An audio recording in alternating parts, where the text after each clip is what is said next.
Sorry.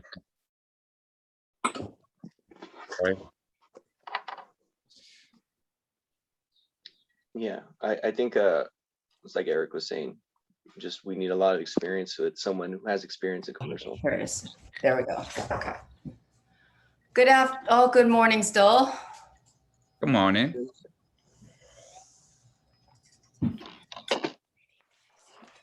So Cameron, are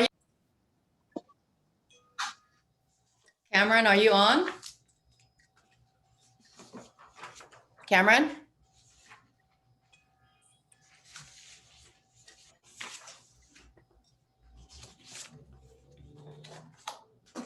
So how's everybody? Good, thank you for asking. How are you? Good and good. It's a busy day, but I can imagine. Christina, Cam's on his way to log on. got it. Okay. So we're going to be talking about prospecting today. Sorry about that. While we wait for Cameron, let me just take this one call. 네, 안녕하세요.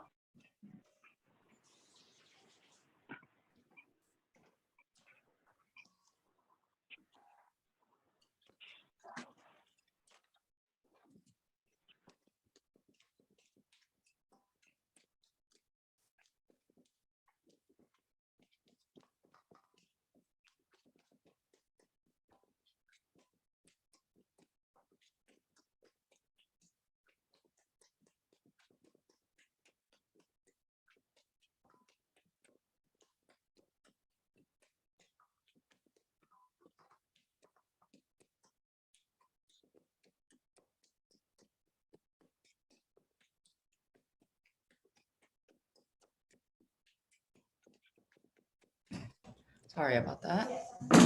All right, guys, let's talk about prospecting. I'm sure everyone's got some sort of idea of what they're going to be doing, right? Yes. So Cameron, are you on? Yeah, I'm here. I'm Okay, trying to so- pull up here real quick. So we should start with the slides, right? Yeah, that's why I'm pulling up right now. Okay.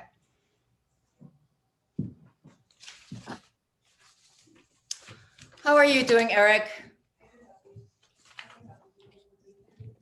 I'm doing well. How are you?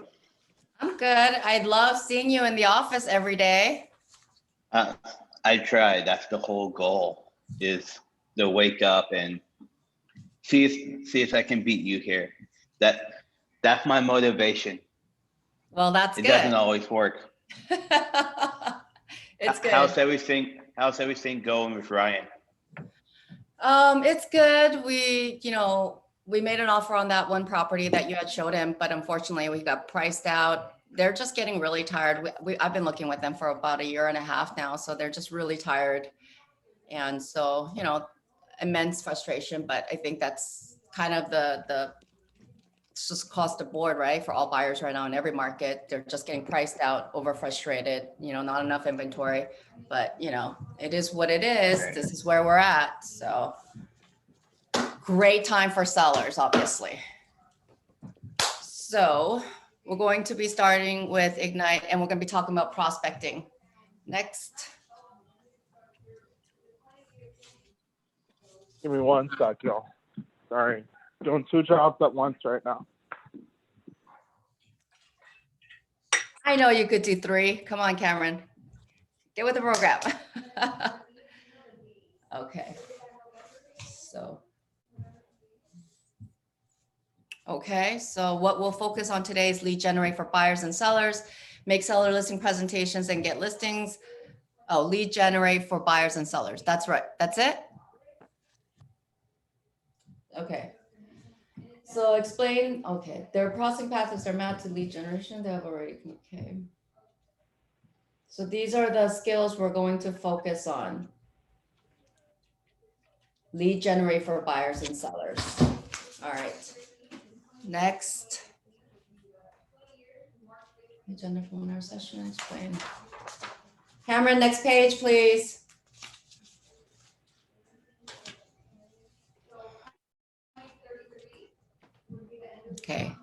Connect prospecting to lead generations.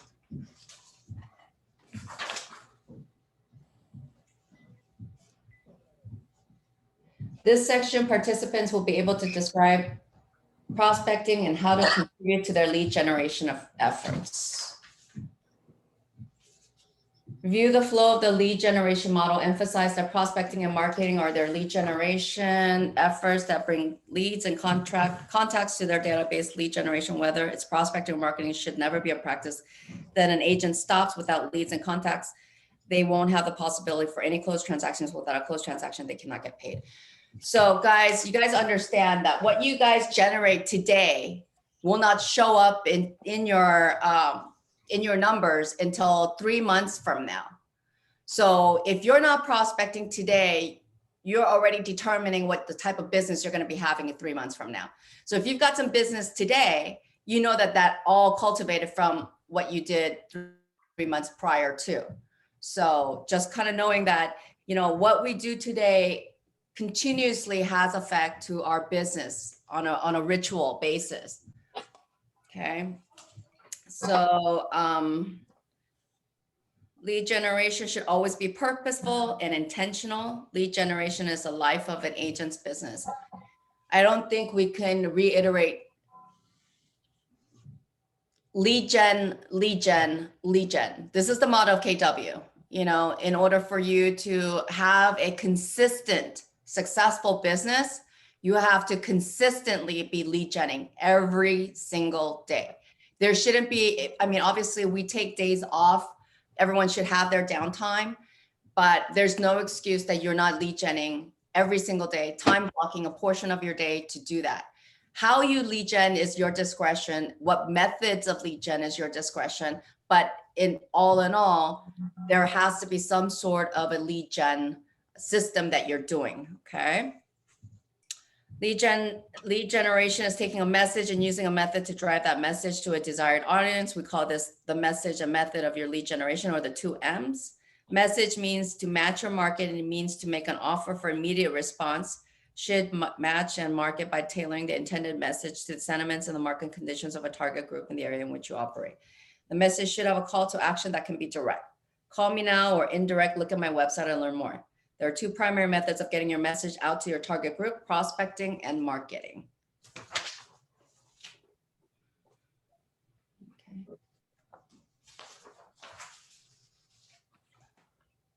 Next. So that's what we just talked about right now: message and method, the 2 M's, right? Let's go to the next diagram. Cameron? Okay, great. So lead generation method should be prospecting based and marketing enhanced, right? So prospecting is proactive and direct, keeps you in active versus reactive. Is active searching for your leads, always allows you to focus on proactive customer creation activities that will be critical to your ability to hit your numbers when the market shifts and you're in a period where marketing efforts don't generate enough leads. I think this is the perfect example of what we encountered during COVID. We had to be more, we had to be more active, right? We wanted to get instant connection with people. So why do you think it's better to be prospecting based, marketing enhanced?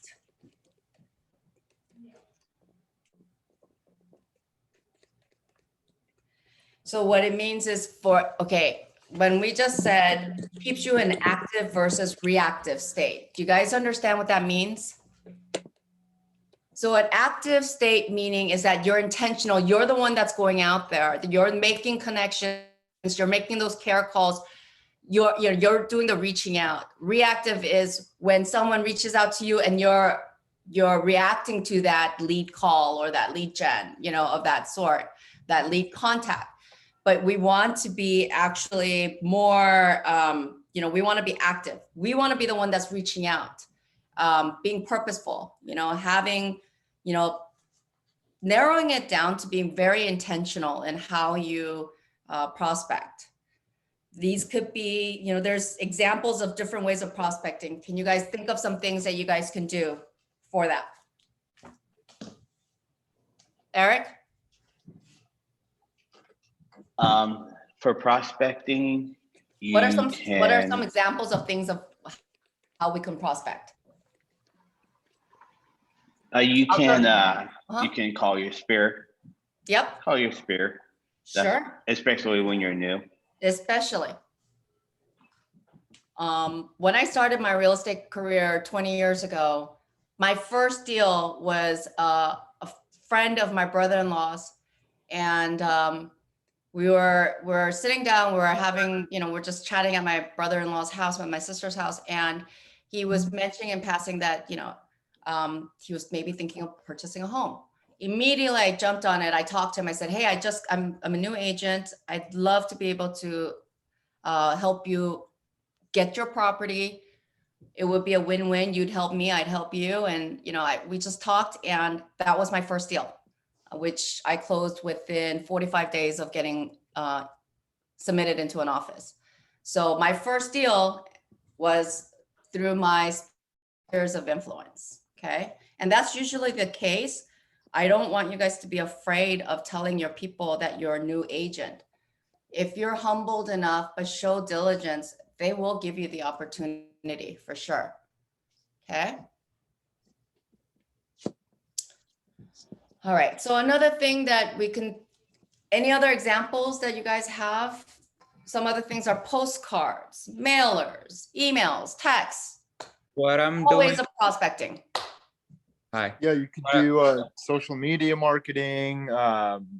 Yep, You could do like LinkedIn, Instagram, make videos, like even like YouTube. If you have a good YouTube video idea, like if it's, like home buying process 101 or something like that, you could do that type of stuff. If you have a website, organic traffic, create like a Yelp business page, yep, anything like that. Just online marketing in general, especially with, more of like the Gen Zs, more of the millennial generation. That's what people tend to gravitate towards. yeah, You can also farm and circle prospect. yeah. What I'm doing is I'm using my second job to meet people and to talk to people. Like when I help them and offer like good customer service, Mhm. at the end, like after I finish talking to them, I tell them like I'm doing real estate too. And if they need any help other than like my second job, I'd be more than happy to help you guys. And that's how I give my business cards. That's fantastic. It's the funniest thing. It's like when someone says, "Oh, I'm a doctor," everyone wants to kind of talk about their ailments to the doctor. It's like when you tell people that you're a real estate agent, you instantly get into a conversation about the market, what's going on. People are always inquisitive. So do not be a secret agent. Let everyone know what you do and just be open for a conversation, but know what you're talking about. And this is the reason why we want to be always constantly currently educated on what's going on the market, what type of interest rates, which everyone is looking for. Any immediate information that would be helpful, if that's some information that you want to have retained as a habit so you can regurgitate it at a moment's thought. All right. Really, you have to live, breathe real estate when you're a real estate agent. And if you want to be successful, I've never seen a part-time real estate agent be successful, to be honest with you. You have to just be breathing it. I'm not saying you have to be full-time of all your time. I'm saying you have to put that much dedication and effort into this practice to be skilled. Okay. All right, next page. Prospecting. Again, here's the list, face-to-face, listings without agency, FSBOs, expires, circle prospecting, neighborhoods, apartment complexes, recently sold listings, recently listed properties, community outreach, charity, volunteer, key relationship corporations, builders, banks, third-party data companies, investors, teaching and speaking opportunities, meals, door-to-door canvassing, network events, booths, kiosks, and walk-ins. From here, I'm going to tell you a source that I am extremely successful with, and I'm going to give you my tip. My lender. Now, I don't use Movement Mortgage only because I've been using this lender before Movement Mortgage, before I came to this office. But I have a few lenders that I work with. I've got my retail lender from Citibank who I've been working with for over 10 plus years. I've got another lending broker that I've been working with over 10 plus years. These people send me referrals that are already qualified that want to buy now. Okay. I have an amazing relationship with these people. And so what I'm saying to you is this: lenders are always happy to adopt new agents, more agents in their circle. What you want to do is get in great relationships with them. Invite them to your open houses or invite them to opportunities. When you cross-qualify your clients, make sure that you forward them over to your lender as quickly as possible so that they can have the opportunity. If you even have a client that has a lender already coming on board, and if you don't already have an existing relationship and you don't know who the lender is, I always ask them, talk to my lender, cross-reference the information that you received so that you can make an informative decision on who's going to be the best fit for you. So that's something that I actually invest a lot of time into. And on an average, I would probably do at least 10 to 15 deals just through my lenders on an annual basis. So it's numbers that you just can't disregard. Okay.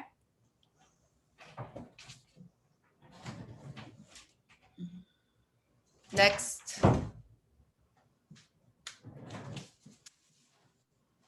Deep dive prospecting methods. Okay. So we're going to take a deep dive into different prospecting activities listed on the screen. Door knocking, agent to agent referrals, open houses, social media. So luckily, all of this applies to us now in this market, now that open houses are back, which I'm so happy about. Door knocking, I think, will actually still be on the back burner for the time being. I wouldn't be too encouraged to do that so far yet, especially because you really don't know how that individual in that home feels about having strangers coming to prospect, okay? Agent to agent referrals is an amazing opportunity actually, because, you should start inquiring with other agents from different states because there's so many state to state moves right now. So I would definitely do that. We have a great system, the KW Connect. You guys can look up agents in certain areas. You can, see what type of closing records that they have and get yourself familiar and have a good referral base for yourself that it would be a go-to. And it could be a two-way relationship where they refer you, you refer them. I know agents that have an amazing referral system. Like Charlotte Blake has one, and she sometimes gets checks bigger just from referrals than she gets from her own closings. So just kind of letting you know, don't limit yourself. Open houses, which is one of the biggest. I love open houses. I'm a showing agent. I started off as a buyer's agent, and I just want to say open houses it's my element. I'm just totally in it. I love the opportunity of meeting new people, new agents, so on and so forth. You just have to get yourself really comfortable just being very vocal. First impression is really important. So making sure that you have a happy, positive disposition. But yeah, the one thing I think that I see a lot of agents fail at is not diligently following up on the prospects of your open houses because you're so consumed with the transaction in hand. But it's free leads, absolutely free leads that you do not want to just disregard, because obviously they're either in the market or will be in the market. So, and again, it costed you nothing for them, for you to acquire their information. And you have already somewhat started a rapport with them, because with these open houses, you're meeting them face to face. Social media, of course, we're in the the days of the tech world. So yes, absolutely. We should leverage social media as much as possible. You know, the whole Instagram page, the whole Facebook, obviously, you know, LinkedIn and all that stuff. But there's another new platform that not a lot of the older agents are using, which I think that you guys totally should use, is the TikTok platform.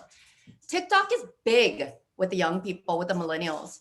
So I would definitely start encouraging you guys to seeking more of you know, that avenue, that platform, because there's a lot of the big hunk of portion of the seasoned agents that are of older agents that are not using TikTok. They don't even know anything about TikTok. So just kind of letting you know, there's, you know, be innovative, you know, find out new platforms, how the millennials are being reached. So those are things that you guys want to consider. Okay. Raise your hand if you have tried or currently use any of the prospecting activities. Great. Okay. Right. Let's go on to the next one. Door knocking. Who loves door knocking here? I can't see all of you guys at one time, so if you guys want to just be verbal, that'd be fine. Who loves door knocking? I haven't really been able to do it since I started last year, right before the pandemic. Yeah. So it's not, Yeah. it doesn't all of seem you like guys, it would be my, if you guys it are, doesn't seem like it would be my forte. yeah, I mean, if you guys are all new agents from the last 18-month calendar, then yeah, no one has done the door knocking thing yet. But I've been in this industry for as long as I have, and I still hate door knocking. I'm just saying, it's just not my thing. I feel a little intrusive when I'm knocking at someone else's door, but I also have had great opportunities because I have forced myself out of my comfort zone and to do the things that I need to do. One of the, you know, if you have a listing coming up, door knocking is a perfect opportunity for you to have a reason to knock on that door. You know, some of the other things is like dropping off information regarding some, let's say, for instance, when at one point people were very interested in the interest rates, or like, for instance, like where just any information pertaining to that neighborhood. I had one mentee who used to do a monthly newsletter of like all of the activities in that neighborhood, like all the, like the farmers market activities or anything new that was coming up, anything like that. And she would drop it off. She'd knock on the door, try to get attempt to initiate a conversation with the owners, dropping off that information. And then, you know, otherwise, but she used that. She did door knocking in a specific farm every month with her newsletter. So just kind of letting you know what, you know, some things that people can do.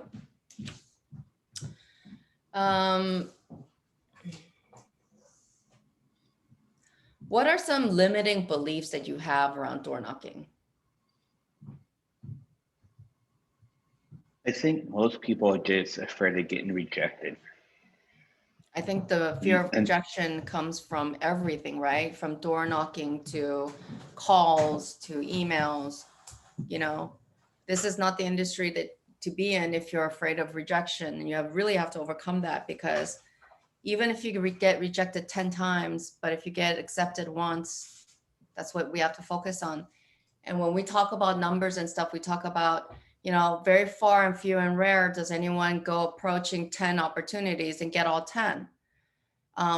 That's why we focus on the numbers, and the opportunities can be so much more based on, let's say we do the 20 calls per day for 5 days, you know what I mean? 100 calls. If you can land at least 1 or 2 appointments out of that, convert those into, you know, the next opportunity. So it's all in the numbers. The more you do, the more opportunities you're going to have. So I think that's one of the things that we have to kind of focus our business on.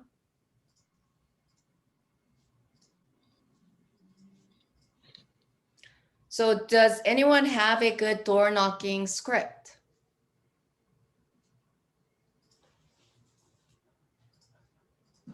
Doncher, do you have a good door knocking script? Anyone? Yeah, sorry, I was like trying to unmute myself. Yeah, give me 1 second here. Let me see if I can pull it up. So keep in mind, I haven't really door knocked because obviously of COVID.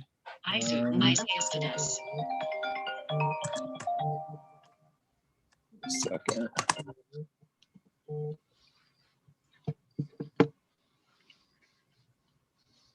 I'm on a Zoom call. I can't talk right now. I don't know if it really counts as door knocking, but I have a lease listing with Bates Sennington, and across the street, one of the neighbors was yelling at people because someone was blocking her driveway. Mhm. And she yelled at me, and I just turned it into like an opportunity to go talk to her and tell her I liked her house and everything like that. So she was already out, but you know, if like every time I come by here, I like your house, you know, whatever, and just kind of, you know, figured it out as I went. Yeah, that's good. Okay, cool. So keep in mind, this is still a work in progress, but what I've found, and well, actually, mainly from like what I've read, and please correct me if this is completely wrong, but I think body language has a lot to do with door knocking in general, you know, because you're going to a stranger's house. If someone comes up to your door, you know, you want to be the least threatening that you can be. So, you know, when you approach, just be really kind of upbeat, really confident, have a smile on your face. Obviously, if you're wearing a mask, it may be a little bit difficult, but, you know, I just say, hey, how's it going? My name is Doncher. I'm a local real estate agent. And then if you live in the neighborhood, just like say the cross streets. You know, then I usually say like, hey, you know, don't worry, I'm not trying to get you to sell your house, I promise. Usually like you kind of get a response here, then say, you know, don't want to take up too much of your time. Reason for my door knock, or like reason for my knock is I just want to provide you with, and then this is what I typically would provide them with, like with a market snapshot, my bio, and some updates on the developments going around in the neighborhood. And then you would hopefully give them like a flyer or a brochure that you created. From there, you just, you know, keep it really, really casual and just say, you know, and I'm just seeing if there's anything I could do for you now or in the future. Here's where you would just let them talk. And depending on their responses, you know, what they say, okay, cool. Well, you know, let me ask you this, and then I'll just get out of your hair. Like, you know, I'll just like take off. You know, if you were to make a real estate move, do you have an agent that you would use? And depending on whether they say yes or no, if they say no, hey, great, you know, I'd love to be able to help you out in the future if you need anything. Would it be okay if I stayed in touch with you? And then I would get their contact information, you know, say, hey, that's great. What's your first name and what's a good email address for you? And then depending on if they give me their email address, hey, thanks for being open-minded and friendly. If you need anything in the future, like real estate or not, here's my info, give them a business card and give me a call. And then that's it. So I just try to keep it like super casual. Don't want to be pushy. Don't want to be like salesy, anything like that. Let them know that I'm a resource in the neighborhood, and that's it. Well, I'll say that you've got it down. That's actually, you've covered all aspects of it. That's pretty perfect. Sounds great. Well, Sweet, thanks. Archer teaches this class. No, I mean, No, that's- come on, this is a work in progress. So if there's anything that I could like add, improve on, I'd be more than happy to like send out the script too, for anyone that wants it. That's fantastic. No, it's a great script. Okay, so let's move on to the next prospecting, which is the agent to agent referrals. Referrals will come from agents, you know, and agents they meet. Your goal should be to make sure you're top of mind with agents. So think of you first when they need to refer. You're competing with other agents for their attention. You should be constantly thinking of creative ways to stand out, be different, and be remembered. Yeah. Do you guys are you guys comfortable working with the agent to agent referrals? Have you guys been working with them at all? Have you guys referred anything out to agents? I had a few things come to me from other agents that I happen to know from college and are in different areas in the States. So it's been a little bit easier. Good, good. So I have a new listing coming up. The client is a long-term client that I've been prospecting, cultivating. I finally got an opportunity after 4 or 5 years of cultivating her. And she's got a property in Hancock Park, which she wants to sell, which is totally fine because it's only like 5 minutes from the office.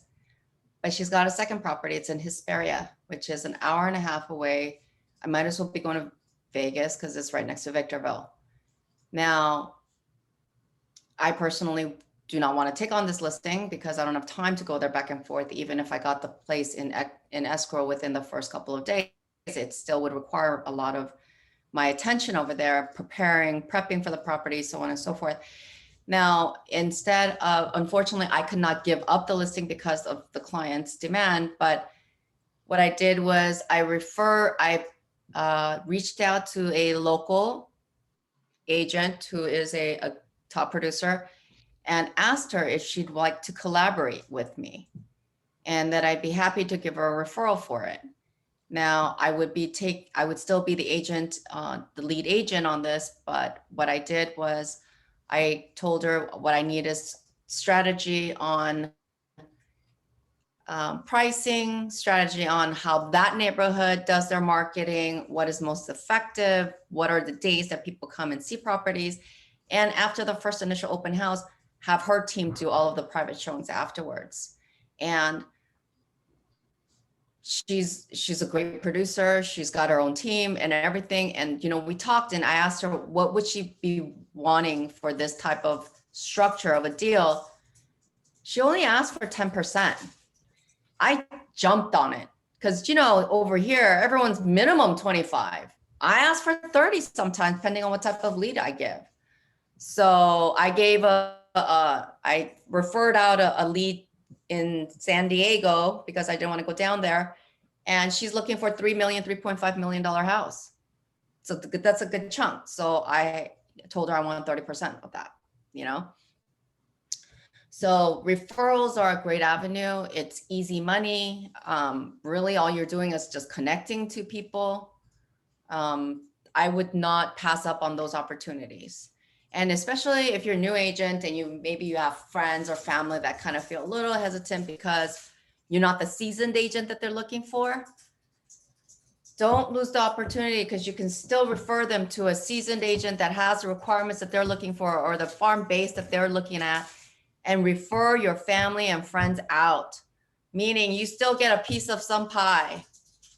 I would definitely explore that, okay? And I know a lot of you guys being new agents, sometimes you're hesitant or sometimes people are a little hesitant in giving you the opportunity because you're new. What I'm saying is there's still ways around that opportunity. So don't lose that, okay? Next, prospecting command referrals.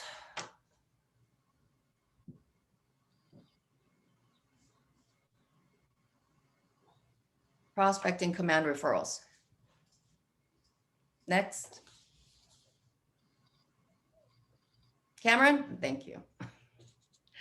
Okay, so this is one thing, I don't know. Are you guys on command and looking at the command referrals? Guys, sometimes there are agents out in Podunk, we don't know where, but they need to find an agent in LA. You should be in the system.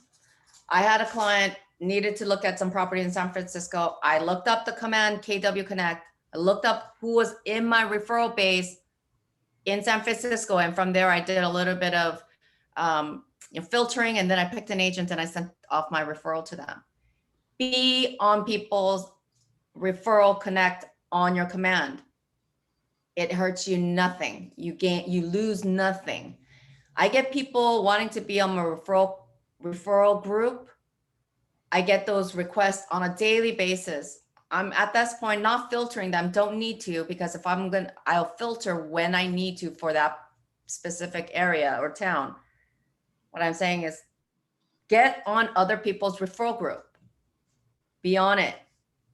Tell them a little memo of like what areas you specialize, because LA is so big. Let's say, for instance, you say you specialize in the Downey area, or you specialize in the Culver City area, or whatever, you know what I mean? Kind of put yourself in a little bit of a niche, because there's going to be an agent that's looking for someone specific in that area, and you'll already be in the referral network.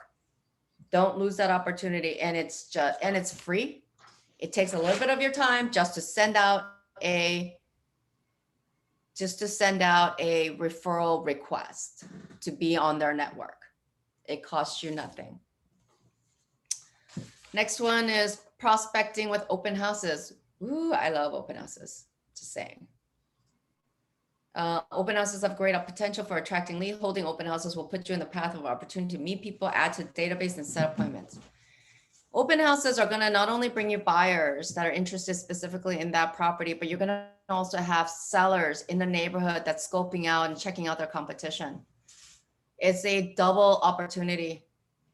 I would recommend that, you maximize it when you get the chance. There's a lot of seasoned agents in this office that cannot hold the open houses, and they have multiple listings launching at multiple and similar times that just can only be on one place at one time. And what I would recommend is that make yourself available and let the office know and announce it, and just say, even in the sales meetings, when majority of the active agents are on, and just, put a shout out there and say, hey, look, I'm a new agent, love the opportunity.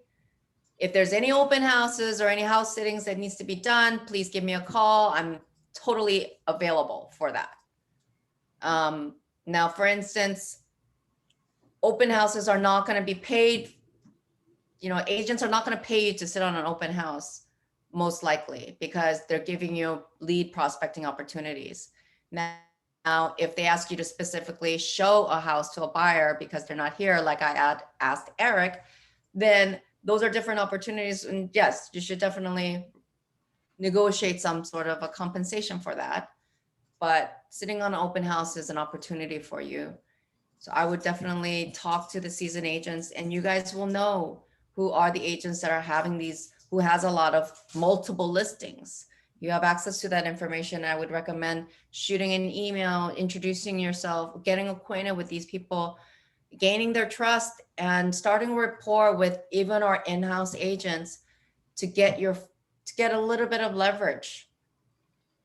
When I do an open house, obviously I take my assistant with me, but then I'm also always open to an agent that can go there with me, and because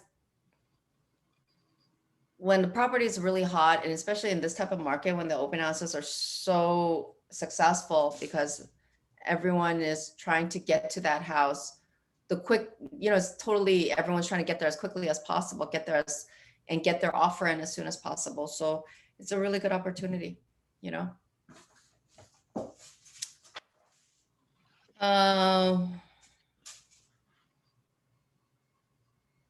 Oops. So they asked me to ask you guys, why are open houses a great lead generation opportunity? I kind of told you everything. I told you all the answers. So, alrighty, people, let's move on to,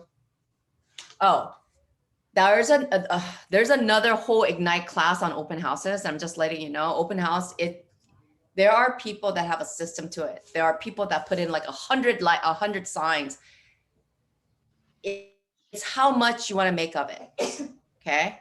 So, you can get super creative. Obviously there's a traditional putting a few signs around the neighborhood, holding, being at the property, having the door open, whatever, and all that. Right now with open houses, just making sure you guys understand, PED is still required. You guys, if the buyers do not come with a PED, then you just have them sign in in the PSI, right? but people do still need to waive on that COVID-19 disclaimer. Just letting you know, it's not a full open house like we used to have pre-COVID, where just random people used to walk in. This is going to be, it's going to help us in some ways because they have to give you their information.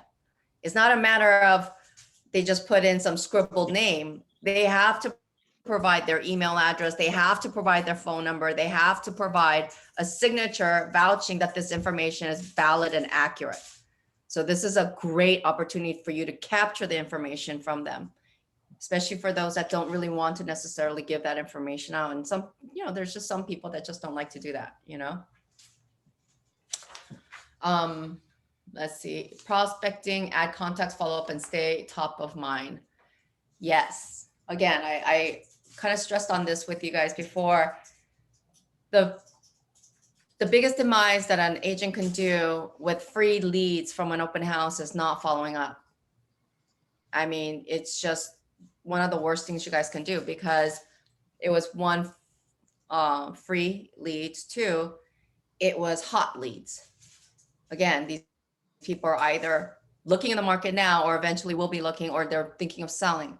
So they're in the market. So for whatever specific reason it may be, I would recommend exhausting those leads until it can not be exhausted anymore. And until they start like putting you on that do not call situation, you know what I mean? But I would just making sure that, you're top of mind.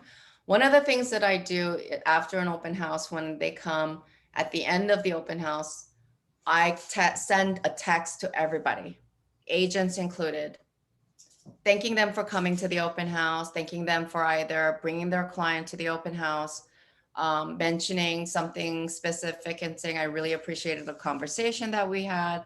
I just want to reach out and let you know I'm available for any inquiries that you may have that weren't addressed at the open house or with our conversation previously. I'd love to talk to you in details about anything else that's coming up if need be.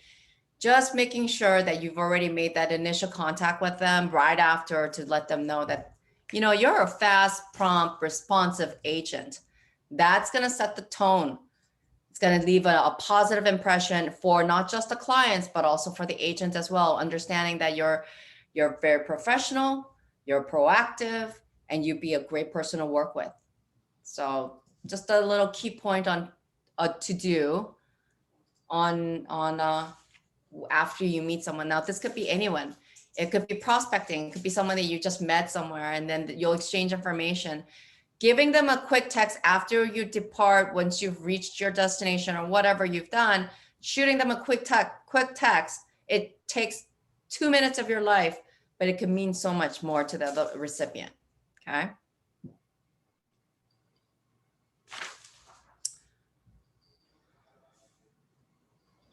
Prospecting based, marketing enhanced, open house. Oh, yes. Again, like I said, there's so many methods of how you can conduct an open house. I mean, there's seminars on just open house, behavior and protocol and system and everything. So why do you think it's important to stand out at an open house? Why do you think it's important, guys? Because you may not be the only open house that they go to, right? When things are back to norm and there's open houses Saturday, Sunday, all weekend in multiple homes in that area, they're going to be hopping around. You want to make yourself stand out in your open house. Depending on what type of product it is going to determine my budget, but I always like to have beverages, water, especially. I don't carry on too much other different varieties of beverages. I think water is suitable and accepted by all. So I get water, I get like individually wrapped some sort of snack. Sometimes people have skipped lunch to come. They get a little cranky. They want to rush out. I want to have a little bit. So those individually packed Madeleines from Costco, or like I'll get like little brownie bites or so on and so forth.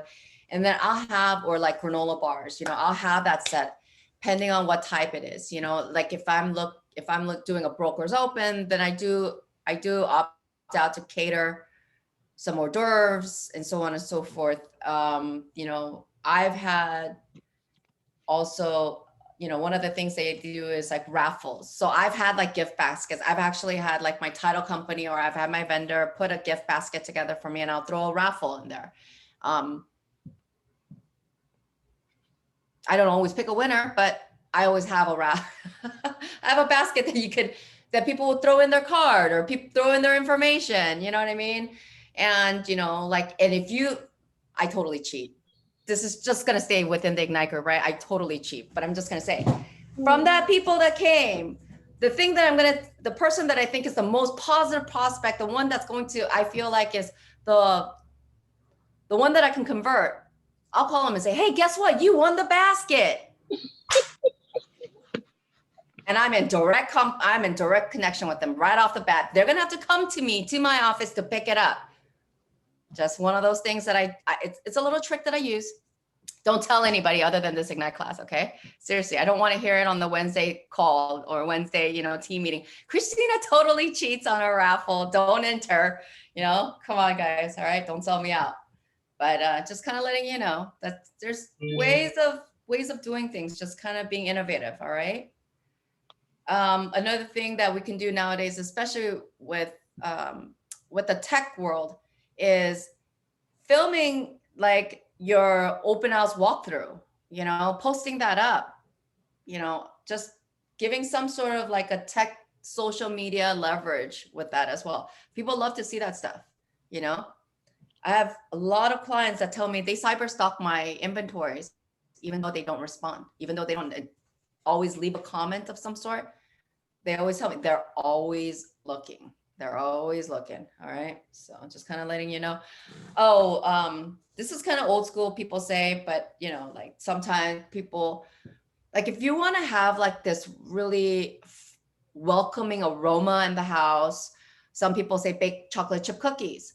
You could even like, if you're not going to want to do like all to that extent, pop popcorn. Everyone loves the smell of popcorn. It's just really warm, welcoming, appetizing. So just kind of letting you know, that could be another thing to do. Everyone's got a microwave.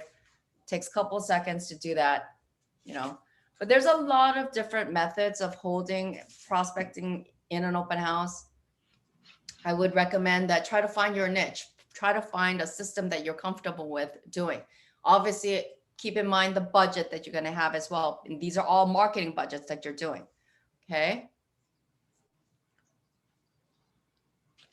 Social media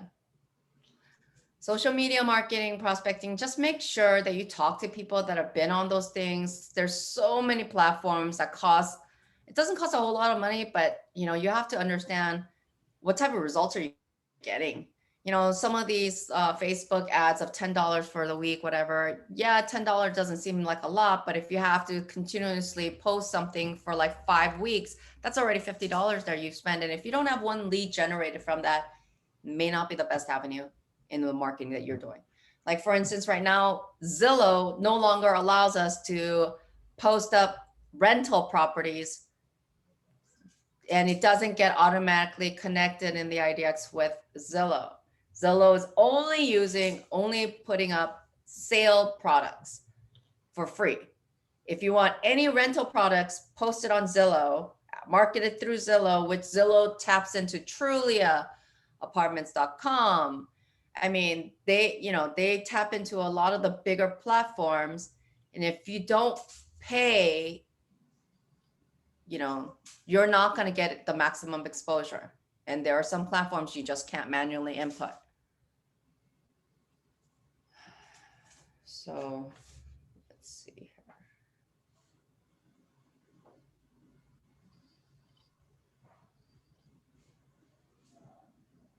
Oh, one of the things you guys want to kind of think about is branding yourself. I know we're all real estate agents here, but keep in mind what type of branding you want to do. Trying to start that brand at the early stage of your career it's going to give you so much opportunities in the future. Branding yourself, not just I'm not talking about having like some fancy logo or whatever, but it's like a certain consistent method that you get or that you have. For instance, like your social post. I had some constructive criticism on my social post from some of the other senior agents because they said it wasn't, my marketing wasn't consistent. The information, the content of how it was being brought into the social media world was not consistent. There'd be just designs of all different arrays. I kind of like different templates, and I didn't want to make it mundane, but there was validity to the fact that having a consistent branding, having a consistent style, having a consistent, look of your business is also very comforting. And, that's how you're branding yourself, because people are going to correlate that type of system or that type of platform or that type of image to you.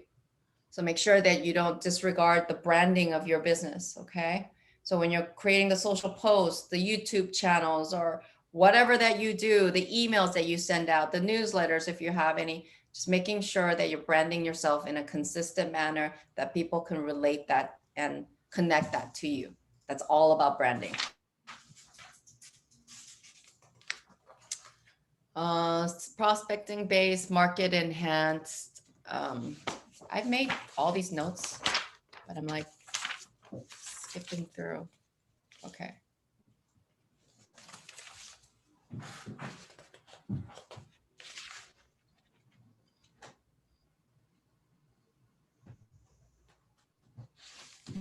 Okay, here it is.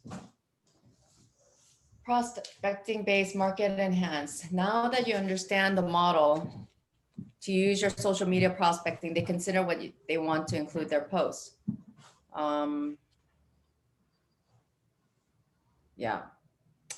Applying the 80-20 rule will avoid lead generation burnout and will keep you connected with your followers. This means your post should be 80% personal, 20% business. Think of social media as a social conversation. You get more strategic with your post by using past performance as a guide. Glean insights from how your post performed in terms of reach and reaction from your unique audience. You can view campaign performance metrics in command. Personal, show the world who you are. Social is a great sales and marketing tool, but balance your business posts with some that show off your personality, values, aspects of your daily life. 20% is keep your content relevant, consumable, appealing. Make sure to keep your content relevant. Okay, some tips. Create a photo album every new listing you add.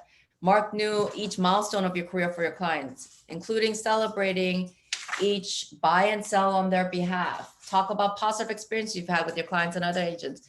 Give nods to collaborations in your market center. Share resources and articles that you think will help provide value to your clients.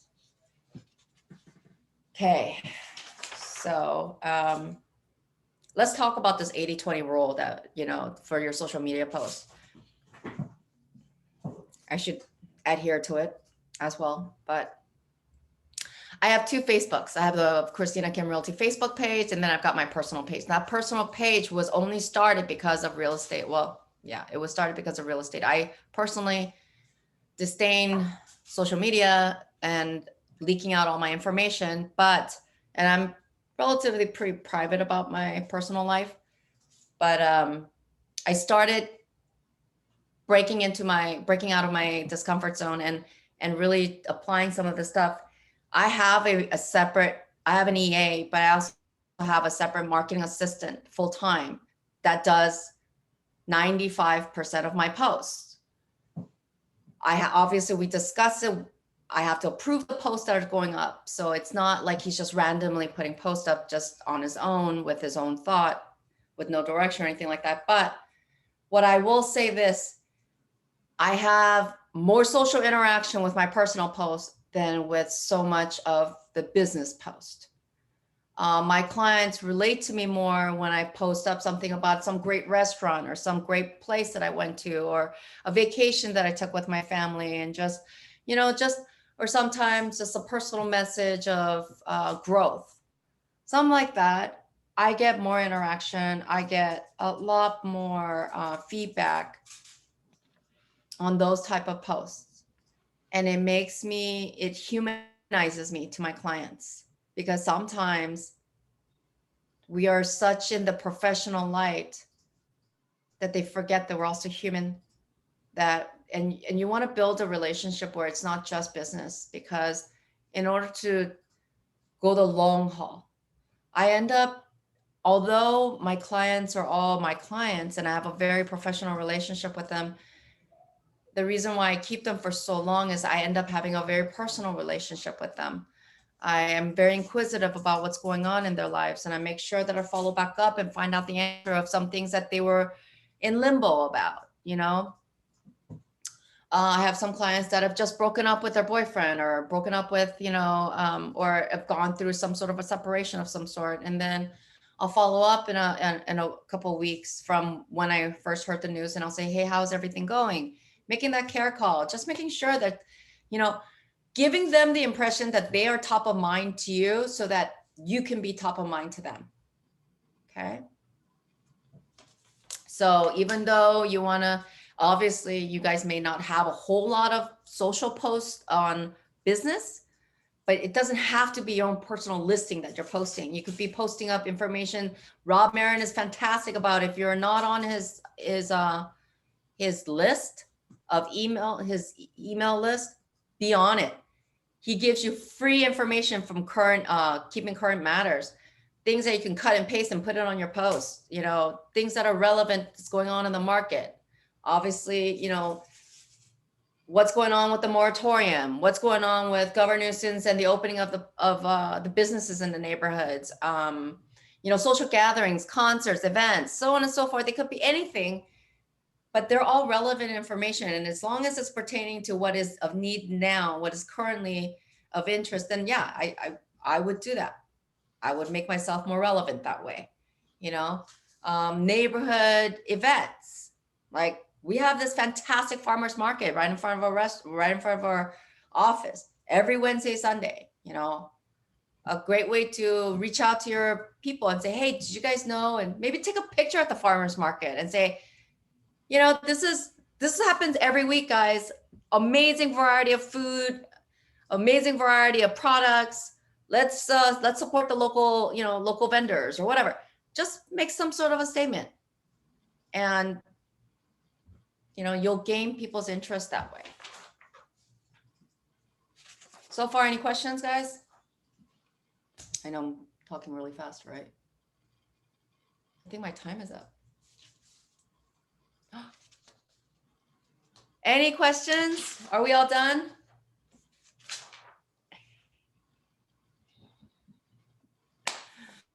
Okay, I'm gonna make everybody talk this time. I wanna hear what everyone's aha moment is, if you have one. Let's start with, I'm gonna just pick you from my list here, is Doncher. Do you have an aha moment from here? Well, it was more of like a reinforcement of an aha moment from a previous class that you taught. So regarding social media and the personalization of your posts, it's 100% true.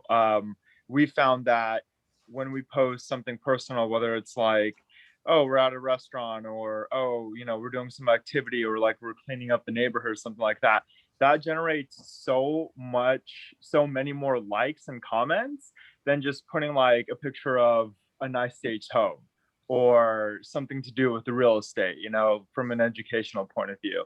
So just something to keep in mind as well is, you know, like real estate, obviously it's a relationship built business, and, you know, we're told, hey, like build relationships, ask for questions, get to know your clients, but people also want to know what you do, you know, your hobbies or interests. If you're like out hiking or something like that, take a picture, throw it up, make like a real estate pun or something like that about it. So yeah, I agree with you 100%. Definitely always do something personal. 80% of the time works every time.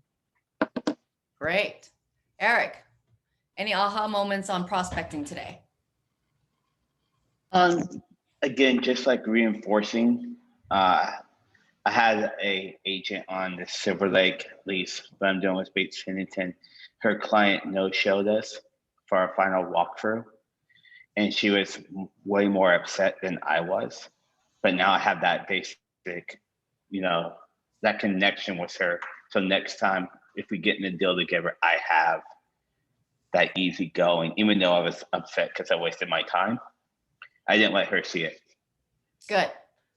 Because you never want to burn bridges in this industry. You never know which agent you're going to get into a deal with the next time around. It's funny. I had this agent who told me a story. Just it's long-winded story, but just to summarize, basically, she was repping the buyer. The listing agent was a total jackass. I mean, he was just a jackass to the very last minute. And they finally closed the deal. She got a listing. That listing agent called her and said, I want to make an offer on your property. How welcoming do you think she was to his offer, right? She was laughing and saying, go ahead, make an offer like it's going to matter. You know, we're all human. We're influenced by our emotions. If I don't like you, I'm not going to go out of my way for you in any sort of way. Doesn't mean that I'm going to deliberately sabotage you, but I certainly won't make it easy for you. That's what I'm saying. And Eric, you're 100% right. That's fantastic. Agent relationship sometimes is more important than even your client relationship. I'm just telling you, the type of professionalism, the rapport that you have with your colleagues, it is so important. All right, John, I heard Can you hear me? chuckle a little bit. I think you like my raffle story, but yeah. John, what's your aha moment? You just muted yourself. John, you just muted yourself. John, you muted yourself. Okay, there you go. Am I there? Okay, forgive me.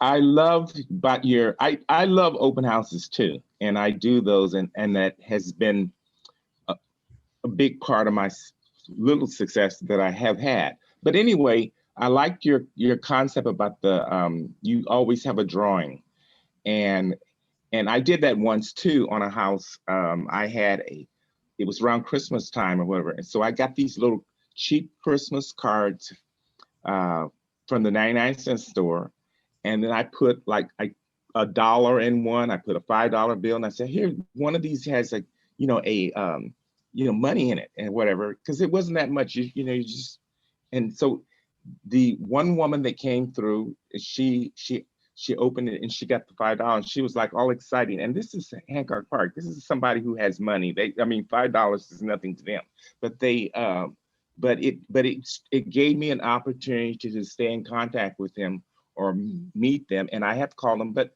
haven't gotten anything yet from them. But this just sort of motivates me to get back out there and contact them again. Whatever, but that helped me establish the rapport to that client, because you get all these people that sign in and you try to figure, well, who am I going to pursue? And so I did, but she did win the $5, and she was excited. Hey, free money is free money. Yeah. I get excited about free money every day, all day. All right, so that's fantastic. All right, so Chatty, how do you? Yeah, Chatty. Say perfect. Yeah. Hi, Chatty. So did you have an aha moment? Not at the moment yet, but I started going to open houses with Rob, and it's been actually really perfect, especially the last time we did the showing, just me and another Asian, Dean, and we went together. We talked to the buyer, but they had their own agent. But it was a good experience to learn and to know how the other side deal with the transaction too, and what kind of question the customers or the client asking for. So it was a good experience, but the aha moment is I didn't have it yet. Well, that's good. Well, thank you for sharing. Okay, Kira. Hi. Hi. Yeah, I also, it was real helpful to hear you talk about open houses, because I recently did another an Ignite session about open houses. So, but you had some things to say that Laura did not say during that Ignite session. So that was really helpful. Like, one of the things that you said, that this is so simple and so easy, and I don't know why I wouldn't have even thought of it myself, is just texting people from, the people who sign in, just giving them a text and thanking them for stopping by and starting, that connection with them through text. That's so simple, because like I've gone to, before I had my license, I've been to, several open houses. No one has ever done that.